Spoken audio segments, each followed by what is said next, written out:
بسم اللہ الرحمن الرحیم۔ مؤول کی تعریف۔ ثم اذا ترجح بعض وجوہ المشترک بغالب الرأی یصیر مؤولا۔ ثم تو ویسے پچھلی عبارت کے ساتھ جڑا ہوا تھا، اس لیے عربی کتاب میں کیونکہ عبارت کٹھی تھی ساری، اس لیے ثم ہے۔ تعریف یہاں سے شروع ہوگی کہ اذا ترجح بعض وجوہ المشترک، مشترک کے معانی میں سے کسی ایک معنی کو غالب رائے سے ترجیح دے دی جائے تو وہی جو لفظ مشترک ہے اب وہ مؤول ہو جاتا ہے، ہم اسے مؤول کہتے ہیں۔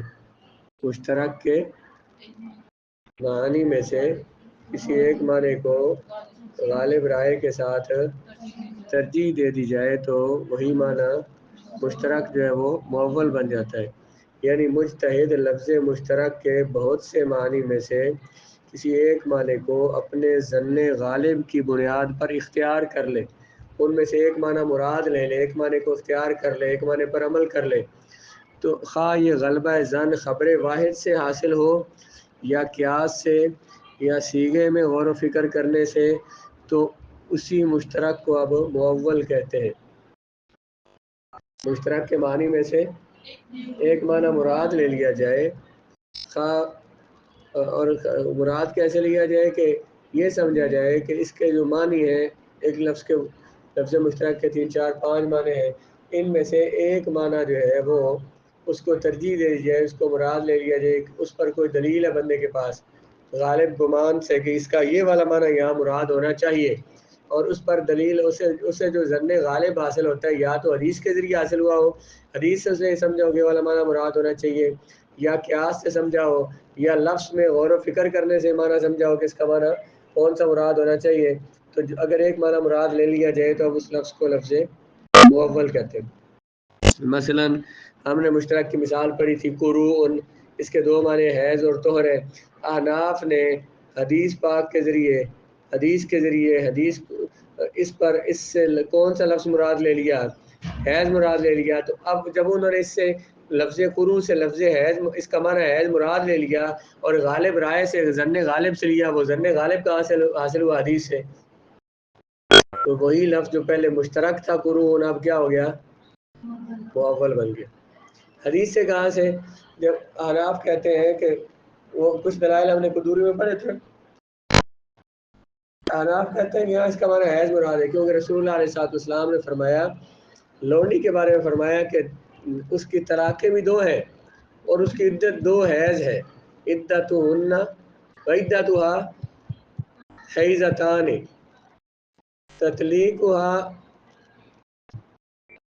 طلاق میں 2 لفظ اس طرح کی حدیث میں کہ اس کی طلاقیں بھی 2 ہیں، وعدتہا حیضتان کے لفظ ہیں۔ جب لونڈی کی عدت 2 حیض ہے تو لونڈی کے حقوق آزاد کے مقابلے میں نصف ہوتے ہیں، تو جب لونڈی کے حقوق 2 ہیں اور 2 حیض ہے تو وہ کیا ہونے ہیں؟ آزاد کے مقابلے میں نصف ہونے ہیں، تو آزاد کی عدت بھی تو حیض کے اعتبار سے ہونی ہے، یعنی بلکہ اس کو یوں کہیں، لونڈی کی جو عدت ہے یا لونڈی کے حقوق ہیں وہ آزاد کے حقوق کا نصف ہوتے ہیں، تو جب لونڈی کے حق کیا ہے؟ حیض کے ساتھ عدت گزارنا، تو آزاد کا نصف اسے ملتا ہے، آزاد کی عدت بھی حیض سے ہونی چاہیے، آزاد کی عدت بھی حیض سے ہونی چاہیے، اگرچہ وہ 3 ہوتی ہے۔ تو پھر جب لونڈی کے حقوق جو ہے آزاد کے مقابلے میں نصف ہے تو اس کے حیض 2 ہے، تو پھر آزاد کے 4 ہونے چاہیے تھے۔ اس پر قرآن نے واضح فرما دیا کہ ثلاثۃ قروء، اس لیے 3 ہوں گے، تو کوئی اس پر سوال کرے بھائی آزاد کو جب اس کے حقوق جب اس کے مقابلے میں ڈبل ہے تو پھر اس کو تو 4 اس کے حیض عدت ہونی چاہیے، تو اس پہ ہم کہتے ہیں کہ قرآن کے واضح الفاظ میں جب موجود ہے ثلاثۃ قروء، تو پھر یہ سوال ہے کہ 2 کیوں ہے؟ اس کے 2 کیوں ہے؟ 1.5 کیوں نہیں ہے؟ تو کیا کہیں گے اس پہ؟ کیا جواب ہے؟ 1.5 حیض عدت کیوں نہیں لونڈی کہا؟ تو کیا جواب ہے؟ کیا حیض میں نصف ہو نہیں سکتا، اس میں تجزی نہیں ہو سکتی، نصف ہو نہیں سکتا، 1.5 ہو نہیں سکتا تھا وہ۔ حیض کس کو کہتے ہیں بھلا؟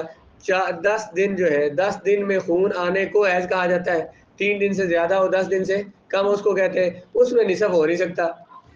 اس میں نصف اگر کوئی مثلا یہ کہہ دیجیے 5 دن کا ہو، 5 دن حیض ہے تو وہ نصف ہو گیا، اس سے 10 سے نصف ہو گیا، تو ہم کہتے ہیں کہ وہ 5 اس کی مدت ہی کل 5 دن ہے، جس کی حیض کے 5 دن ہے اس کو کیا کہتے ہیں؟ اس کی مدت ہی 5 دن ہے تو وہ اس کا اس لیے وہ نصف شمار نہیں ہوگا، بلکہ وہ حیض کو جو 5 دن ہے تو وہ پورا ایک حیض شمار ہو رہا ہے. جب پورا شمار ہو تو اس کی مدت ہی 5 دن ہے، اس لیے اسے حیض میں تجزی اور تقسیم نصف نہیں ہو سکتا.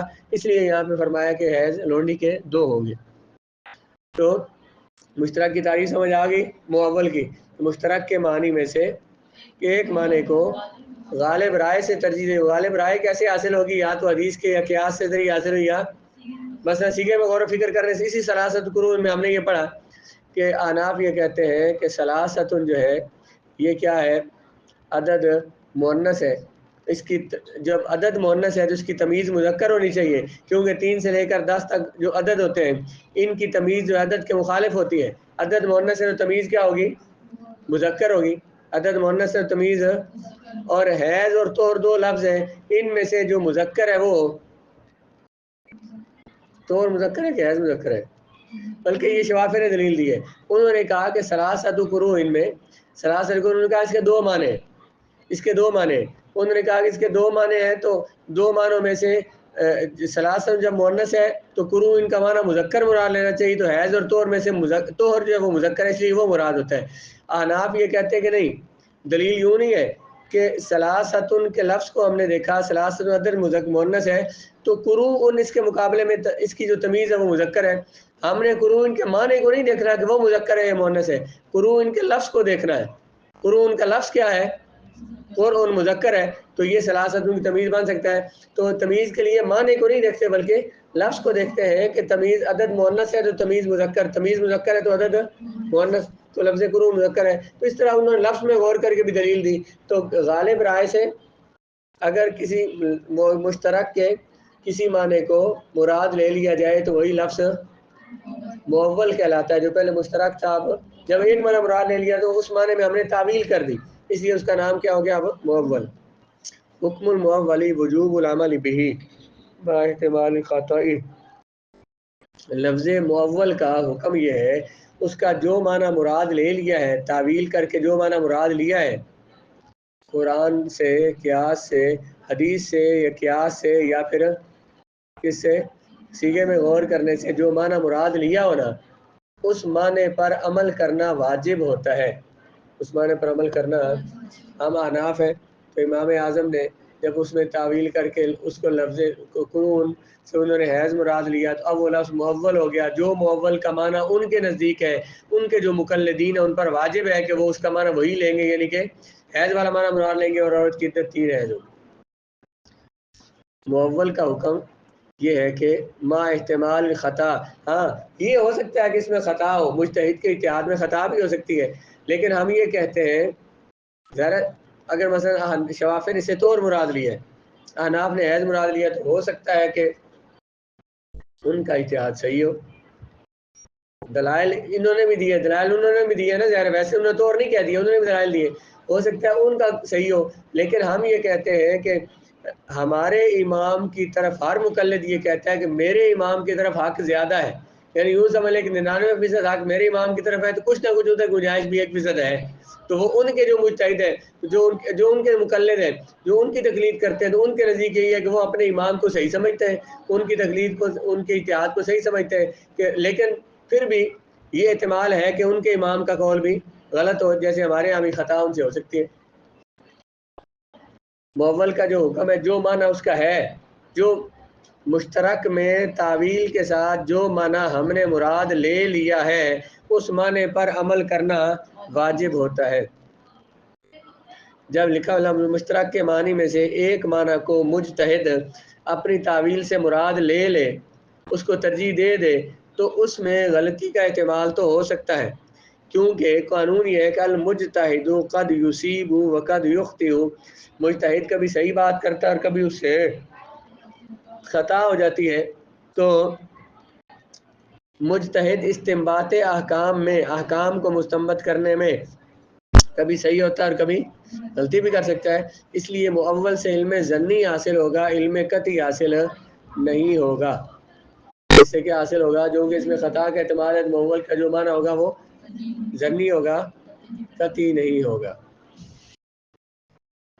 معول کی مثال اس کی مثال فی الحکمیات یا احکام شریعہ میں اس کی مثال اذا اطلق الثمن فی البیع کان علی غالب نقد البلد وذلك بطریق التعویل ولو كانت النقود مختلفة فسد البیع. کسی بندے نے کوئی چیز بیچی، یہ تفسیر ضیاء القرآن کا سیٹ ہے، کتنے کا جی؟ بندے نے کہا جی 5000 کا، 5000 کا، 5000 بیان کیا، آگے کرنسی میں بیان کی ہے کوئی نے بیان کی 5000 روپے ہے، 5000 پاؤنڈ ہے، 5000 ڈالر ہے، 5000 ریال ہے، 5000 درہم ہے، کسی بیان نہیں کیا، صرف 5000 بیان کیا. تو یہ 5000 یہ جو لفظ ہے یہ مشترک بھی ہے، اور یہاں پہ اس کو یوں بھی کہیں کہ مشترک کے وجہ سے 5000 روپے بھی مراد ہو سکتے ہیں، ڈالر بھی، انڈیا کے بھی، پاکستان روپے، پاکستان کے کوئی مراد ہو سکتے ہیں، اس لحاظ سے لفظ مشترک ہے. لیکن غالب رائے سے ہم کیا سمجھتے ہیں جب منع کہتا ہے کہ 5000 کا ہے، سیٹ 5000 کا، تو ہم کیا بولتے ہیں پاکستان میں اگر ہو تو کیا کہیں گے؟ 5000 روپے ہے، 5000 پاکستانی روپے ہے، کیونکہ چلتے جو ہیں یہاں پہ. تو ہم نے غور و فکر کیا تو غالب رائے سے ہم نے یہی کہا کہ جو کرنسی یہاں پہ رائج ہے وہ مراد ہے یہاں پہ. مشترک کے 500 5000 جب ہم نے کہا 5000 مختلف اس کے کرنسیوں کے ہو سکتے تھے، لیکن جو غالب رائے سے کرنسی کون سی مراد ہوتی ہے بھلا؟ ہماری رائے یہی کہتی ہے کون سی کرنسی مراد ہے؟ بلکہ ہم تو یقین سے کہتے ہیں کہ روپے مراد ہے، کیونکہ پاکستان میں بے ہو رہی ہے، یہاں غالب نقدی جو چلتی ہے، جو اکثر چلتی ہے، اس کے ساتھ سودے ہوتے ہیں وہ روپے ہوتے ہیں. احکام شریعہ میں اس کی مثال یہ ہے کہ جب کوئی مشتری بے میں مطلق ثمن کا ذکر کرے، صرف ثمن کا ذکر کرے، اور تو اس سے وہی ثمن مراد ہوگا جو شہر میں اکثر رائج ہوتا ہے، اور یہ بطور تعویل مراد ہوگا. اگر شہر میں مختلف نقدیاں مروج ہوں، اگر شہر میں مختلف نقدیاں چلتی ہیں تو اس کا ایک کلام باطل ہوگا، کیونکہ مراد پتہ ہی نہیں ہو سکتا اس کا کیا مراد ہے. ہمارے یہاں تو اکثر نقدی روپے چلتے ہیں، اس لیے روپے ہم نے مراد لے لیے، اور وہ کیونکہ اس کے رواج کے مطابق، عرف کے مطابق ہم نے یہ کہا کہ عرف یہی ہے کہ پاکستان کی کرنسی یہاں پہ چلتی ہے اس لیے وہی چلے گی. لیکن اگر زیادہ کرنسی کسی ملک میں چلتی ہو، ہر کرنسی میں خرید و فروخت ہوتی ہے، تو وہاں بیان کرنا ضروری ہے کہ یہ کتنے کی چیز ہے کس کرنسی میں. جیسا کہ ہم نے کہا ہے، جب کو خریدار یہ کہے کہ میں 5 درہم دوں گا اور اس شہر میں مختلف قسم کے دراہم رائج ہو، اگر مثلا کہا میں 5 درہم دوں گا اور مختلف قسم کے درہم وہاں پہ چلتے ہیں، تو اگر دراہم اس شہر میں عام رائج ہوں تو غلبہ ظن کی بنا پر وہ دراہم دینے ہوں گے، اور جو اکثر چلتے ہیں تو بے متحقق اور پکی ہو جائے گی. اگر کوئی بھی دراہم رائج نہ ہو، عام نہ ہو، تو ترجیح کسی درہم کو ترجیح نہیں دے سکتے. کون سے درہم مراد ہے؟ ترجیح نہ ہونے کی وجہ سے بے فاسد ہو جائے گی، کیونکہ مشترک کے معنوں میں عموم نہیں ہوتا کہ سارے معنی اس کے ایک وقت میں مراد لیے جائیں. مشترک کے سارے معنی ایک وقت میں مراد نہیں ہو سکتے ہیں، تو پھر کیا کیا جائے گا؟ ایک معنی لیا جائے گا. وہ معنی متعین ہو نہیں سکتا جب مختلف کرنسیاں چلتی ہیں، تو جب تک بندہ متعین نہیں کرے گا تو یہ بے نہیں ہوگی. بھائی کو بتا جو حاضر لگاتی ہے، بلکہ بھائی اس کو بتاؤ.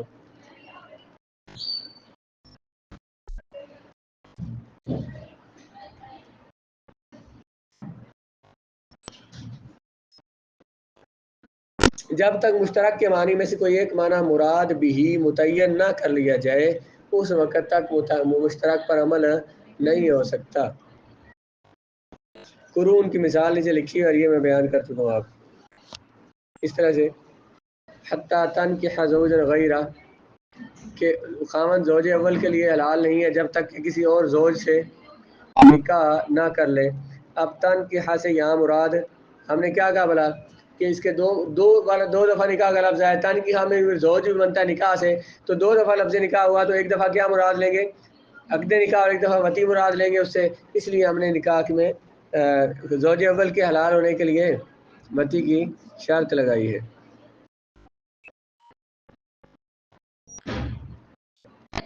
اسی طرح سے حمل الکنایات حال مذاکرۃ الطلاق علی الطلاق من هذا القبیل،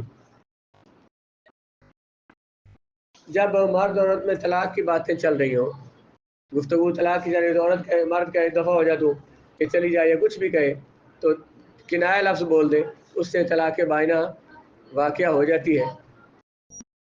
اس سے طلاق بائنہ واقعہ ہو جاتی ہے، کیونکہ اب جب اس نے کہا تو دفع ہو جا، اس کا معنی یہ بھی تھا میری نظروں سے دفع ہو جا، یا اس گھر سے نکل جا، یا یہ معنی تھا کہ میں تجھے طلاق دے دیا تو نکل جا۔ تین چار معنی، کئی معنی مراد ہو سکتے تھے۔ جب اس نے ایک معنی مراد لے لیا ظن غالب سے کہ میری مراد صحیح ہے کہ میں نے تجھے نکاح سے فارغ کر دیا، طلاق دے دیا، تو چلی جا، اب یہ والا معنی مراد ہو جائے گا، وہ